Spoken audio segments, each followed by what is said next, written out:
নমস্কার বন্ধুরা, কেমন আছো সবাই? আশা করি ভালোই আছো। কদিন গরমটা একটু কমই আছে।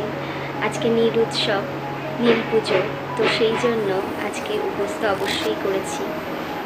আর সকাল সকাল সেই জন্য ঘুম থেকে উঠে সমস্ত কাজ সেরে নিয়েছি, এমনকি রান্নাবান্নাও হয়ে গেছে। এবার স্নান টান করে তারপরে পুজোর জোগাড়ের দিকে যাব।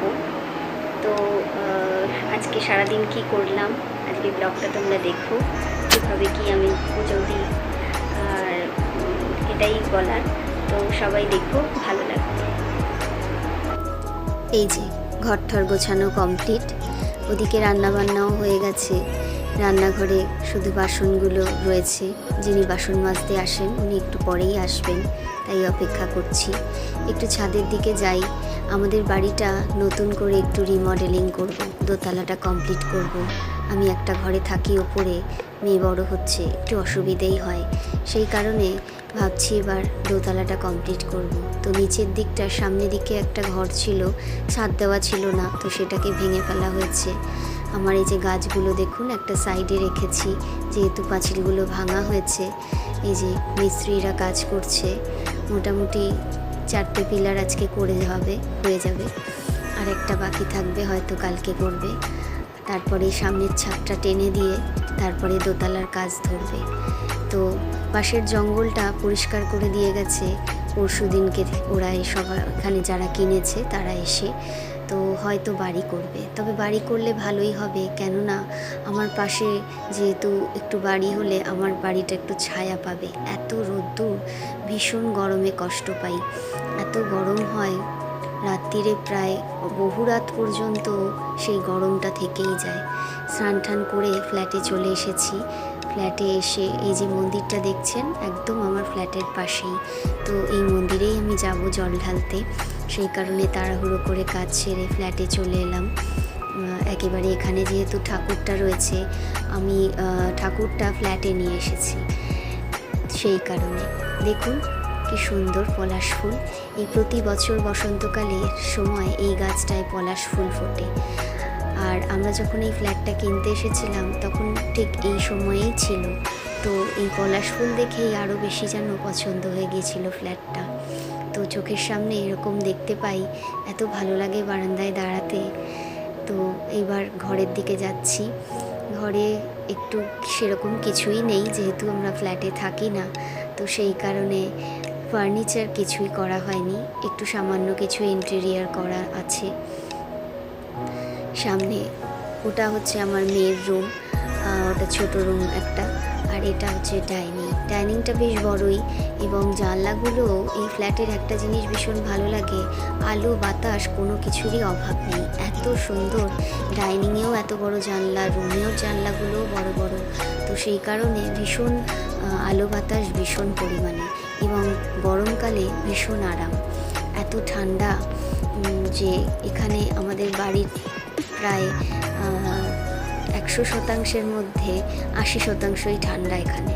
তো আমরা গরমকালটা বেশিরভাগ সময়টাই ফ্ল্যাটেই কাটাই। এখানে রান্নাঘরে আমার রান্নার জিনিসপত্র টুকটাক কিছু আছে, কেননা এখানে প্রতি বছর গরমটাই বেশিরভাগ সময়টা এখানে কাটানো হয়। সেই কারণে রান্নাবান্না করার জন্য বাসনপত্রও রাখা আছে। আর সারা বছর খুব একটা আসা হয় না, কিন্তু এই গরমের সময়টা আসা হয়।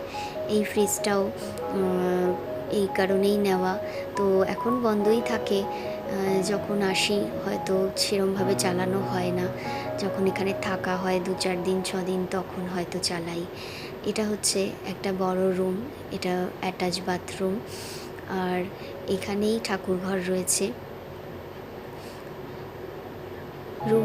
এই রুমটাও ভীষণ ঠান্ডা। তো এই ডাইনিংয়ের সিলিংগুলো আপনাদের দেখানো হয়নি, তাই একবার দেখিয়ে দিলাম।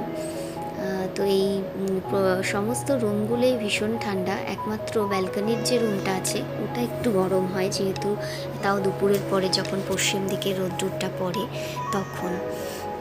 তো সেই মতো আসলে এই ফ্ল্যাটটা কেনা হয়েছিল লকডাউনের সময়। তো সেই সময় এত সময় ছিল, তো তখন নিজের মনের মতন করে আমার হাজব্যান্ড গুছিয়ে গুছিয়ে তখন ডেকোরেশন করেছিল। এটা ঠাকুর ঘর, যেহেতু একটুখানি জায়গা একটা পিলার পড়ে গিয়েছিল, তো সেইটাকে আমরা কাজে লাগিয়ে এখানটা একটা ঠাকুর ঘর করে নিয়েছি, একদম সেপারেট। তো সেই কারণে এই ঠাকুর ঘরটা সত্যি আমার ভীষণ প্রিয়। এত সুন্দর একটা ছোট জায়গার মধ্যে এত সুন্দর লাগে। হ্যাঁ, তো সেই কারণে আমি ভাবলাম আমরা বাড়িতে কষ্ট করে আছি ঠিক আছে, কিন্তু ঠাকুরকে কেন কষ্ট দেব বলুন, যখন আমার এত সুন্দর ঠাকুর ঘর রয়েছে। তো সেই কারণেই ঠাকুরকে এখানে এনে রেখেছি। আমি আসি এখানে পুজো দিতে।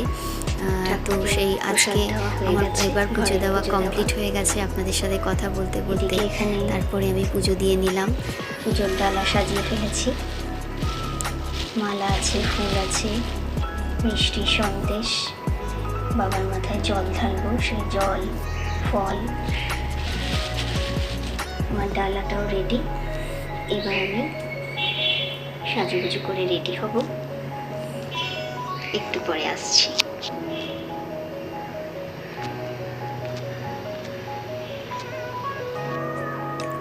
এই যে রেডি হয়ে গেছি।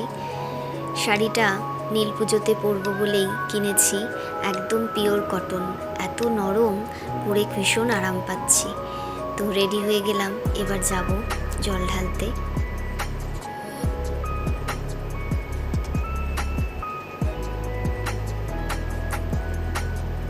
কেমন লাগছে অবশ্যই জানাবেন। বাড়ি ফিরেছি প্রায় 4টে বেজে গেছে। 3টে নাগাদ বেরিয়েছিলাম জল দিতে, জল ঢালতে বাবার মাথায়। তারপরে বাড়ি এসে একটু কিছু খেয়ে নিলাম, সাবু টাবু, আমি তো ফল খাই না, তো সাবু মাখাটাই খেয়েছি। তারপরে দেখলাম বিকেল বিকেল হয়ে গেছে, তাই একটু ছাদে হাঁটাহাঁটি করছিলাম। ততক্ষণে মিস্ত্রিদের কাজ শেষ হয়ে গেছে, তো তারা বাড়ি চলে গেছে, এতটুকু কাজ হয়েছে। সন্ধেবেলা আবার একটু ফ্ল্যাটে এলাম, কেননা আজকে নীল পুজো, এখানে ঠাকুর আছে, ফ্ল্যাটটা অন্ধকার থাকবে, ঠিক ভালো লাগলো না। সেই কারণে একটু চলে এলাম, এসে লাইটগুলো জ্বালিয়ে দিলাম। আর মন্দিরে তো ওখানে পুজো হচ্ছে, মন্দিরের ওদিকে তো প্রচুর লোকজন, ব্যালকনি থেকে দেখতেই পাচ্ছি। তো সেই কারণে আর একটু নীল পুজো সন্ধেবেলা একটু ঠাকুর ঘরে বাতি না দিলে ভালো লাগে না, তাই এসে সমস্ত লাইটগুলো জ্বালিয়ে দিলাম। আপনাদেরকেও দেখানো হয়নি ফল সিলিংয়ের লাইটগুলো, তখন দিনের বেলা ছিল। এই যে ঠাকুর ঘরে এসে একটু বাতি দেব। এই ফ্ল্যাটটা এত ঠান্ডা, সেই কারণে গরমটা এখানে এলে একদমই বোঝা যায় না, ভীষণই আরাম লাগে। কিন্তু ওই একটা জিনিসই একটু সমস্যা আছে, এখানে এত গাড়ি ঘোড়ার আওয়াজ, যেহেতু একদম অন রাস্তার ওপর, সেই জন্য না ভীষণ গাড়ির আওয়াজ পাওয়া যায়। আর আমাদের ফ্ল্যাটটা না একদম 3 রাস্তার মোড়ে, তো যখনই যে গাড়ি আসে না কেন হর্ন মারে, তো সব সময় একটা হর্নের আওয়াজ সব সময় আমরা ফ্ল্যাট থেকে শুনতে পাই। যদিও এটা 4 তলা, তবুও আওয়াজটা কিন্তু যথেষ্ট পরিমাণেই কানে আসে। এই যে দেখুন মন্দিরটা কি ভালো লাগছে, এত সুন্দর করে সাজিয়েছে, সবাই ওখানে বাতি দিয়েছে দেখুন।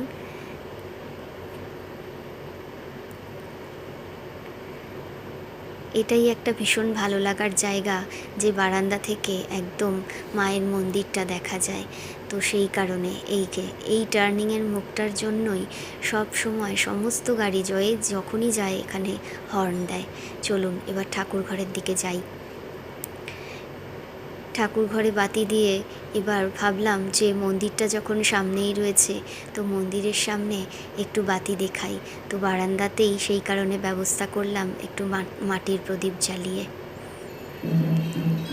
এখানে সন্ধ্যা দেওয়াও হয়ে গেছে ঠাকুর ঘরে। তো আপনারা অবশ্যই জানাবেন যে ব্লগটা কেমন লাগলো। আর সন্ধ্যা পুজো